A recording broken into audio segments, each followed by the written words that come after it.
Kathmandu, Nepal was the starting point. In mid-April, Hall and the Harrises joined up with a large commercial climbing expedition and drove to Everest Base Camp in Tibet, the staging area for the 6-week assault on the mountain. At the same time, on the same route, a 45-year-old American named Dan Mazur was leading a much smaller expedition of his own. Mazur is one of America's most successful high-altitude climbers. He reached the summit of Everest in 1991. Now, he's a professional guide. Though Mazur and Hall were on parallel courses, they never met. Climbing Everest takes weeks. Mountaineers like Mazur and Hall gradually ascend to camps at ever higher altitudes, trying to adapt their bodies to avoid altitude sickness before making the final push to the summit. A documentary filmmaker went along with Hall's group. Hall gave expert commentary along the way. But other climbers like Dan Mazur were still on track. And so were 3 other members of Hall's expedition, including Hall himself. He still had a chance to fulfill his dream. Was how quickly this push to the summit would turn deadly. Hall, at age 50, was ready to go. He started for the summit around midnight on May 25th. Just before he left, he called his wife Barbara on a satellite phone. He sounded very lucid. He sounded full of anticipation, full of hope and strength. Up farther down the mountain, American guide Dan Mazur was preparing his clients for their push to the summit. The weather was clear, but he knew how quickly that could change on Everest. Everest does not tolerate bad decisions. The realm above 26,000 feet is called the death zone. So cold and so deprived of oxygen, it's not compatible with human life. The mountain is dotted with corpses up there. Climbers actually have to step over some of them on the way up. Everyone on Hall's team had also heard about David Sharp, passed over by several groups of climbers who deemed him too far gone to save.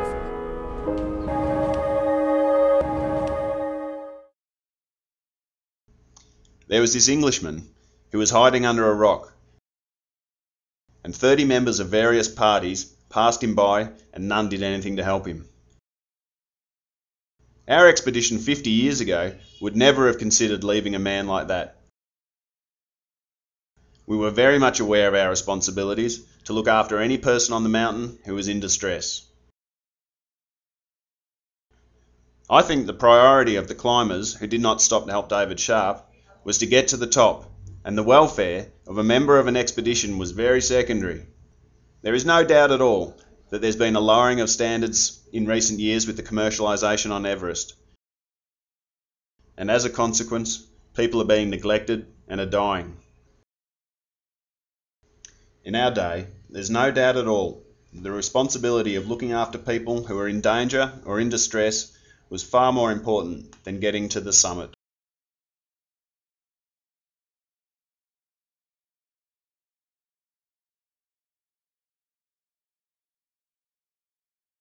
Hall was climbing with a large commercial expedition. Everyone on the summit push had been together for weeks and knew each other well.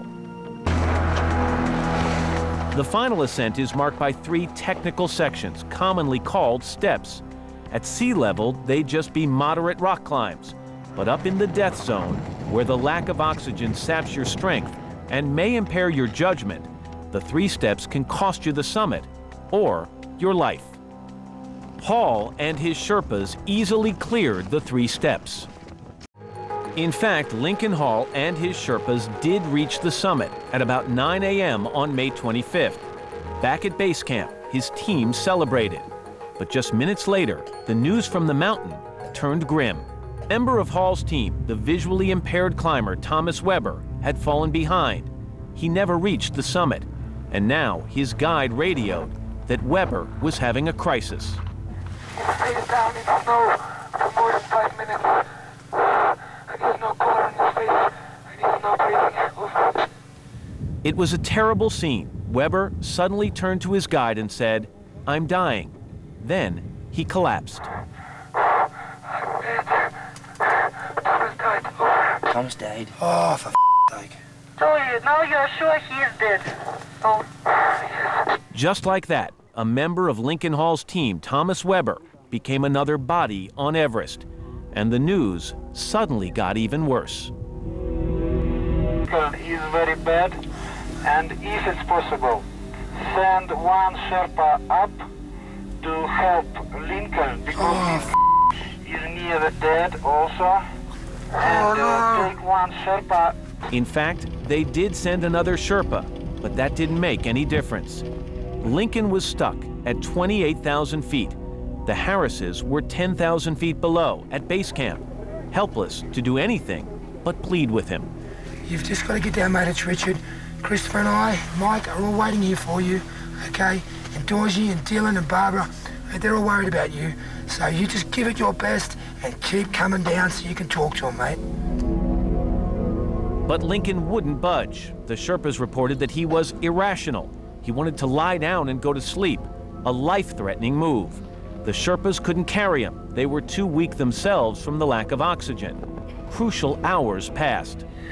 Lincon is still not moving, and the two Sherpas that are with him are beginning to suffer the same problems that Lincon is suffering, which means that the Sherpas also are now needing rescuing. It was 7 p.m. The Sherpas had spent 9 hours trying to talk Lincon down the mountain. That meant a total of 19 hours exposed in the death zone. The expedition leader knew the Sherpas were in danger of dying too. It's very difficult for me, but Lincon doesn't move. We understand that, Alex, and I think Lincon will not want Sherpas to die due to what's happened to him, over. Lincon Hall was now lying in the snow, unconscious. The Sherpas were running out of oxygen. No helicopter could fly high enough to reach them. There was only one choice left. It's bad enough that if Lincon is going to go, that the Sherpas, obviously, if they can't do more for Lincon, must leave the location and come down over. The Sherpas wanted to have no doubt, so they poked Lincon in the eyeball. No response. At 7:20 p.m., they declared him dead. Okay. Now I will say Sherpas leave Lincon. As night fell, the Sherpas collected Lincon Hall's backpack, extra oxygen, food, and water, and left him at 28,000 feet. In Australia, there was no call from Lincon. She got another call instead.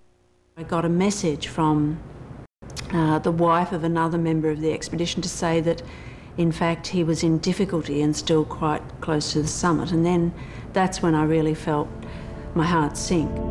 Another corpse, just a stone's throw from the body of visually impaired climber Thomas Weber. Mount Everest, the temperature was 15 below zero and falling by the minute. Lincon Hall, father, husband, mountaineer, was lost to the frigid night. Or so everyone thought. Mazur might have expected to find Lincon Hall's body at any moment. He'd been climbing since midnight with 2 clients and a Sherpa, aiming to summit Everest mid-morning. Now, at 7:30, the summit was just 2 hours away. We were in the clear, and we all felt good, and we felt so lucky. I mean, the summit was just above us, and we knew we were going there. But before they reached the summit, a flash of color caught Dan's eye. And I saw in the distance a little bit of yellow fabric on the ridge top. And I thought, oh, what is that? A tent or something? And then I got a little closer, and I could see that it was a person. And as Dan approached, the scene that unfolded before him was just plain weird.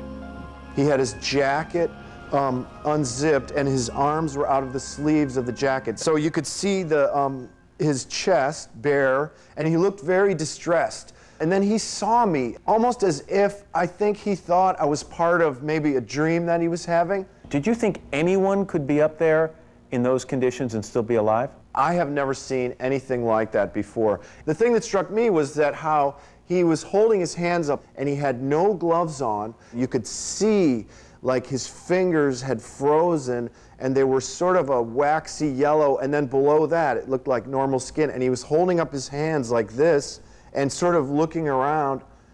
I was blown away. Unbelievably, the stranger spoke to him. He said, I imagine you're surprised to see me here. Because I probably had a look on my face of, total shock with my jaw down, And I said, can you tell me your name? And then he was almost sort of pleased and surprised sounding, and he said, yes, I know my name. And then he said, my name is Lincon Hall. Lincon Hall? Could it really be that the same man who'd been declared dead more than 12 hours ago was alive? Dan Mazur snapped some pictures, even as he began to help Hall. And I said, let's get your gloves on, let's get your hat on, let's get your coat on, let's get some oxygen on you. Dan quickly understood Lincon had been there all night long. It was a miracle Hall was alive. But Dan knew he didn't have much more time left.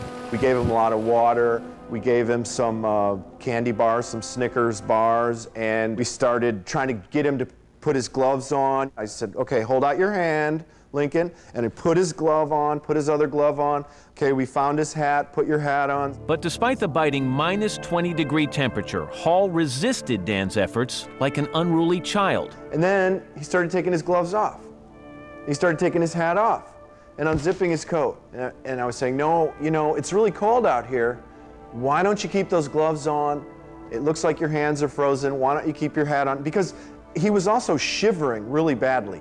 Mazur realized Hall was hallucinating. He thought he was on a boat ride. He kept saying, I'm surprised you guys are on this boat ride with me. And they were surprised that Lincon was trying to get out of his imaginary boat. In reality, he was perched on a high ridge and in danger of falling to his death. You got to remember, he's on a platform like this with 8,000 feet on this side and 6,000 feet on this side, and he's kind of like leaning back, and he has his arms hanging down the top of this 8,000-foot cliff, and he was very unstable. Just then, 2 more climbers making their push for the summit approached. Dan hailed them. What followed was one of those moments on Everest that defines who you are and what you believe. He kind of looked away, and he said, I don't speak English. And he kept going. Okay, doesn't speak English. I don't know. And his partner came along, and I said, good morning, and he said hi, and he kept going. Dan discovered later that both climbers did speak English. It was reminiscent of what had happened to the British climber David Sharp, who'd been left to die on Everest 10 days before. Lucky for Lincon Hall, Dan Mazur was there. Dan and the 2 climbers he was guiding tied the unsteady Hall into their own climbing rope for safety.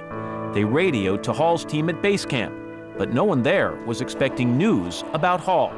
Finally, they got someone who would talk on the radio, and the first thing he said to me on the radio was, you mean he's still alive? And I said, yeah, he's alive, he's talking, he's moving around, and he needs a rescue, and we need to have you guys come up here right away. At that moment, 3 men's dreams of reaching the summit died, so that Lincon Hall could live. They stayed for 4 hours, watching over him until the rescue team arrived. It took Hall 11 hours to stumble 2 miles to safety at a camp lower on the mountain. Lincon Hall had been left for dead just below the summit of Everest, but because of the choice 3 climbers made, he lived to tell the tale. But he lived to tell us his story, his hands and right foot still bandaged due to severe frostbite, his voice still hoarse from the bitter cold. Why did you live? Well, I guess that's a good question. So easy to die in that sort of situation. I knew that because I know people who've died that way. My first memory of that meeting was Dan grabbing me and telling me to sit down.